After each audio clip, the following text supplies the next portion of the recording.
Hello and welcome to Kaylee Daily, the weekly podcast about doula tips and tits. I'm Kaylee Harrod, your host. I am a doula, childbirth educator, mom of 3, wife of 1, and I am the creator and author of the Birth Prep Blueprint, which is comprehensive, holistic childbirth and postpartum preparation. It's entirely virtual, and I'm super proud of it. I'm a big fan. So one of the things that this podcast is going to cover is postpartum information and some feeding information as well. But today is postpartum. And I want you to know something about my class, because I think a lot of childbirth classes do not go into postpartum in very much detail.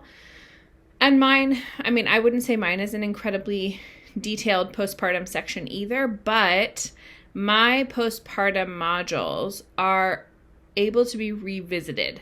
What that means is that if you take like a weekend childbirth class or a series or something, you typically leave with some handouts, but you can't go back to the class, right?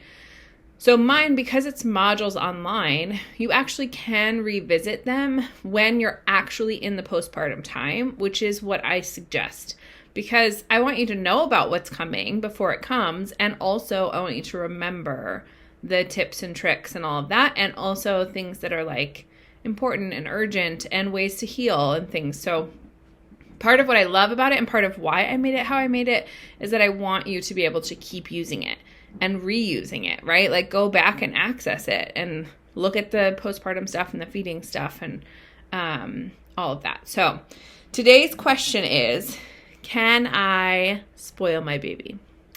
Now, the actual answer is no, you can't. I feel like we're on a trend here. I keep answering yes or no questions and then adding a second question. So, just to, consistently follow that trend, today's second follow-up question is, if I can't spoil my baby, is there anything that I am doing in the beginning weeks of life with my infant that is creating habits that are going to be not useful, not serve you well, right, as a family? And there's some nuance in it, right? Because anything about birth and babies and people has a wide range of what is normal. So I don't come to this to just tell you I have this one answer for you. All babies X, right? That's not really how I function. That's not what I believe about babies. That's not what's true about different human people. But in the early weeks, one thing I do know for absolute fact is that no baby is able to be spoiled, okay? What I mean by that is that there is nothing that you're doing in the early weeks in terms of caring for your infant that is creating something negative for the future. So now when we're talking about spoiling, we're talking about holding them a lot, right? Or rocking them a lot, or wearing them, or feeding on demand, or responding to their cries and soothing them, right?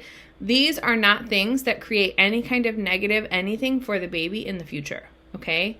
It's not the same as an older child being given every single thing that they ask for. That's not what this is. Babies are not capable of manipulation. They are not capable of being spoiled. Now, you can, of course, not care for them well. That's not what I'm talking about. I'm talking about folks that say things like, if you run to your baby every time they cry, they're going to learn that when they cry, they can get you to come to them. Actually, yes, that is what they should learn. That is what they need to learn. They need to trust you as their caregiver that you will respond to them. The early weeks, months, years is not the time to teach them that you respond sometimes and on your conditions, right? So without getting into all the details of the possible different ways to parent, I want to just touch on the reasons why it's actually really amazing for you to respond to your baby. So in the early weeks and months, what we know is that a baby is forming attachments. Those attachments are to the people who are caring for them. So in most cases, that's the parents, right? Sometimes other caregivers, other family members, if you have grandparents or aunts and uncles helping.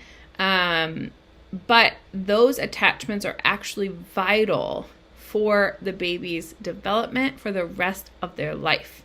So skin to skin time, being held, being spoken to, being soothed, being comforted, being fed, being kept warm and clean, right? These are all basic needs that a baby has, that a human has, that in those early weeks, you are teaching them that you are trusted in meeting those needs and that they can trust that those needs are legitimate, right? Because part of what they're trusting in themselves is that when they need something, they can cry and they can get the thing that they need. So if they're hungry, they can cry and get food, and then that's how they survive, right?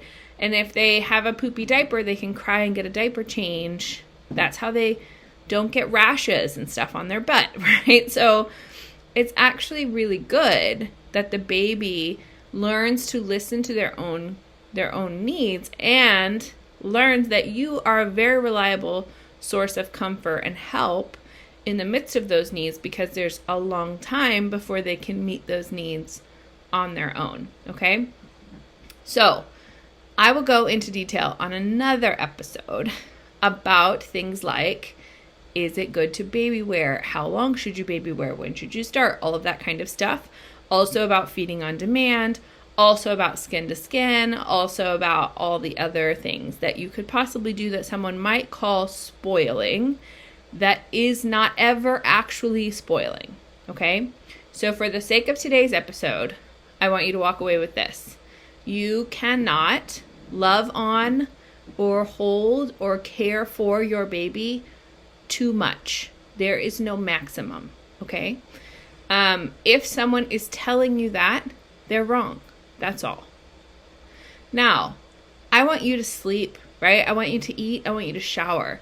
So ideally, there should be more than one capable adult person helping with the needs of a newborn so that you are not needing to be constantly needed, okay? So, I will talk about self-care also in another one. Remember that you can submit your questions for these podcast episodes. I have a long list of questions from clients and students, but I would love to add yours to the list, or maybe it's already on that list. If you want to see more of these episodes or keep up with when they come out, then go ahead and subscribe if you're on a platform that you can subscribe to.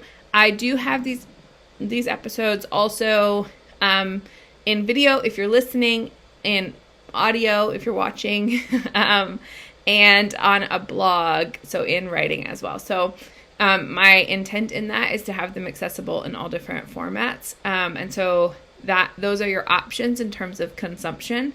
If you want to join my mailing list, the link is below in the bio. If you would like to book a quick chat with me, 15-minute free call, then that link is also below for you to chat with me about my class, the Birth Prep Blueprint, and see if it's a good fit for you as you prepare to give birth if you are still pregnant. So, anywho, I will be back soon with another episode, and I wish you well-informed, beautiful births.